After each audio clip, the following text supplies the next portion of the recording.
14 एकड़ जमीन हमारी IMT में है, ना मुआवजा उठ रहा।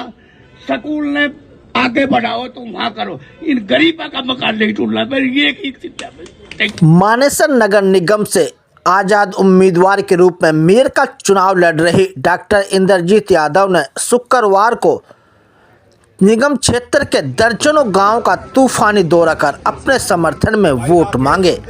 गांव कासन पहुंचने पर डॉक्टर इंद्रजीत यादव का ग्रामीणों ने नोटों की माला व चांदी का मुकुट पहनाकर जोरदार स्वागत करते हुए कहा कि डॉक्टर इंद्रजीत यादव एकमात्र ऐसी उम्मीदवार है जो गांव में अब के छठी बार अपने चुनाव प्रचार के लिए आ रही है। इसलिए गांव की सरदारी इस बार डॉक्टर इंद्रजीत यादव को पूर्ण समर्थन देते हुए मेयर चुनने का काम करेगी। इस मौके पर गांव के ग्रामीणों ने अपनी समस्याओं के बारे में भी डॉक्टर इंद्रजीत से अवगत कराया। ग्रामीणों को संबोधित करते हुए डॉक्टर इंद्रजीत यादव ने कहा कि भाजपा नेता हर मंच से बोल रहे हैं कि ट्रिपल इंजन की सरकार बनाओ और मानेसर का विकास कराओ, लेकिन मैं भाजपा नेताओं से पूछना चाहती हूं कि पिछले 10 सालों से मानेसर में ट्रिपल इंजन की ही सरकार काम कर रही है, लेकिन वो ये बताएं कि मानेसर में कितना विकास कराया है। आज मानेसर नगर निगम क्षेत्र के सभी गांव व सोसाइटियों की जहां सड़कें टूटी पड़ी हैं, वहीं लोग मूलभूत सुविधाओं को तरस रहे हैं, क्योंकि भाजपा नेता सिर्फ वादे ही वादे करते हैं बल्कि इन वादों को पूरा नहीं करते। डॉक्टर इंद्रजीत यादव ने ग्रामीणों को आश्वासन देते हुए कहा कि 12 तारीख को मेयर बनते ही 13 तारीख से निगम क्षेत्र के सभी गांव में विकास कार्य शुरू हो जाएंगे। इसलिए आने वाले 2 मार्च को बस वाला बटन दबाकर उन्हें भारी बहुमत से मेयर बनाएं, ताकि विकास के मामले में हमारा मानेसर नगर निगम देश में अव्वल निगम बने।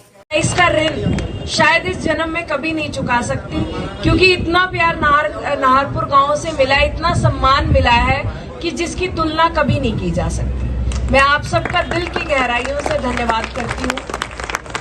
और वादा तो वादा रह जाता है, लेकिन मैं आपको विश्वास दिलाती हूँ कि जिस तरह से हर कदम पर आप मेरे साथ खड़े हैं, आने वाले टाइम में जहां आपको मेरी जरूरत पड़ेगी, मैं आपके साथ 24 घंटे खड़ी रहूंगी। बाकी रही बात इलेक्शंस की, तो 2 तारीख को वोट डलेंगी। 4 साल से हम सबका इंतजार था इलेक्शंस कब होंगी। मैं जब भी गांव में डोर टू डोर करने आती थी या फिर मैं वैसे विजिट करती थी, तो सभी माताएं बहनें बोलती थी और हमारे बाबा भी कि बेटा ये बता तेरी वोट कब पड़ेगी, तो नुई हैरान होती डोले है। तो आज मैं आपको यही बताने के लिए आई हूँ कि डिक्लेयर भी हो चुकी है, 2 मार्च को वोट पड़ेगी। और जब आप बूथ में वोट डालने के लिए जाएंगे, वहाँ 2 मशीन रखी होगी, एक होगी पार्षद की और एक होगी मेयर कैंडिडेट की। तो मैं मेयर के लिए प्रत्याशी हूँ। आप जब वोट डालने जाएं, हमारे भाई और हमारे जो पिता तुल्य बुजुर्ग हैं उनको तो पता है, लेकिन जो हमारी माताएं हैं वो थोड़ी भोली हैं, तो उनको बता दूं एक बार कि ध्यान से वोट डालिएगा। 2 मशीन रखी होंगी, जो मेयर प्रत्याशी की होगी उसमें आपकी बेटी की वोट डलेगी। उसमें देख लीजिएगा सारे आदमी है, एक बीरबानी मैं ही हूँ, 3 नंबर का बटन है और बस चुनाव चिन्ह है। तो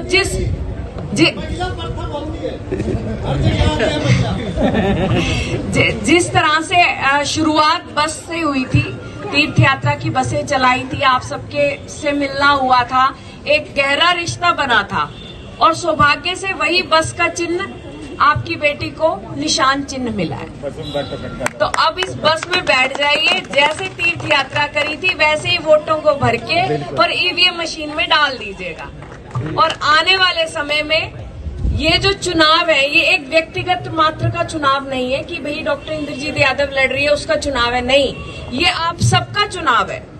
और आने वाले समय में जो समस्याएं हैं वो आप सभी जानते हैं कि ना तो हमारे रोड ठीक है, और रोड की ईंटें पाड़ दी गई हैं, सारी पाड़ के बेच भी दी होंगी, क्योंकि खान को काम चल रहा है सब जगह। तो वो ईंटें पाड़ के बेच दी, और वो जो पुरानी ईंटें थी वो कहीं दिख भी ना रही, और नई किसी ने आज तक लगाई ना है। ये सब आप भी देख रहे हैं। नालियां बंद पड़ी हैं, गाँव में गलियारों में पानी रुका पड़ा है, कोई सरकार की तरफ से कुछ कार्य नहीं किए जा रहे कि भाई पानी की निकासी का कुछ सोर्स किया जाए। आप सभी जानते हो 2020 में गठन हुआ था, अब ये 2021 आ गए, 25 आ चुका है, 5 साल हो गए। अगर सरकार बनती तो ये लगा लीजिए अब दूसरी इलेक्शन होती, लेकिन मैं पहली ही ना हुई। तो अब जो समय आया है, कहीं हमारे 5 साल तो बर्बाद गए, आने वाले 5 साल भी बर्बाद ना हो जाए। तो मेरी आप सबसे हाथ जोड़ के रिक्वेस्ट है कि वोट जो है वो सोच समझ के दीजिएगा, क्योंकि कई बार हम क्या बोलते हैं, भाई पार्टी की दाब आ गई, रिश्तेदारी की दाब आ गई। तो माताओं बहनों और मेरे बुजुर्गों, पार्टी की दाब और रिश्तेदारी की दाब मानोगे तो रोड फिर टूटे ही रहेंगे, ईंट उरे लगेगी ना, पड़ेंगी बस। तो ध्यान रख लीजिएगा आप सब। और 2 तारीख को सभी मिलकर एकजुटता दिखाइएगा।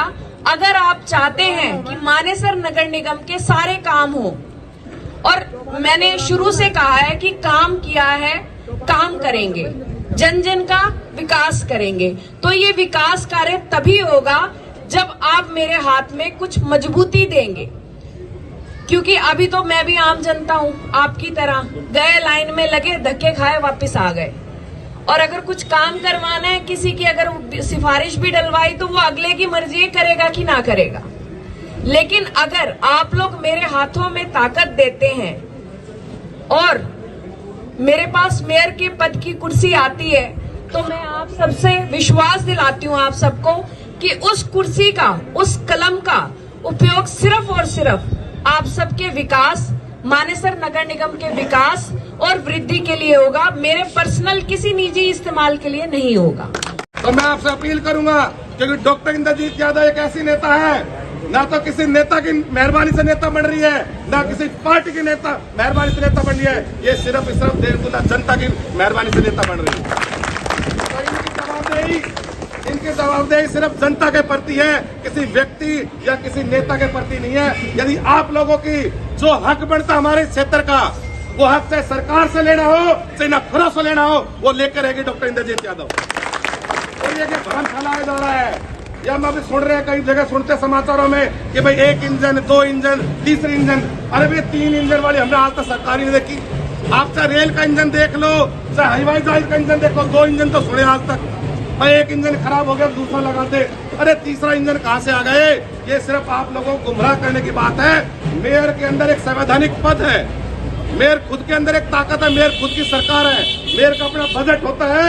इस बजट पे वो यदि नेता का या पार्टी गुलाम हुआ तो उनके इशारे से काम करेगा, और आपका नेता जनता के चुने द्वारा हुआ, यदि कोई उस मेयर की सीट पे बैठेगा तो जनता के हिसाब से काम करेगा। तो किसी के बहकावे में नहीं आना है, क्योंकि अब चुनाव आ गए हैं, बरसाती मेंढक आएंगे, आपकी वोट ठगने का काम करेंगे। कोई रिश्तेदारी के माध्यम से आएगा, कोई सगे संबंधी को लेके आएगा, कोई बुआ के छोरों को लेके आएगा, कोई मामा को लेके आएगा, कोई मौसी को लेके आएगा, कोई पार्टी का जोर लगाएगा, कोई ये कहेगा कि कोई लोग ये कहते हैं मेरी सरकार है। अरे भाई वो 10 साल से सरकार तुम्हारी तो थी, वे गड्ढे सड़क के भरवाए क्यों नहीं? तुम ही तो नेता थे, तुम्हें किसकी जरूरत थी? तुम्हारे मुख्यमंत्री था, तुम्हारी सारी सरकार थी। हाल क्यों खराब है? ये आप लोगों ने पूछना है कि हाल क्यों खराब है? कोई हमारी वजह से खराब है?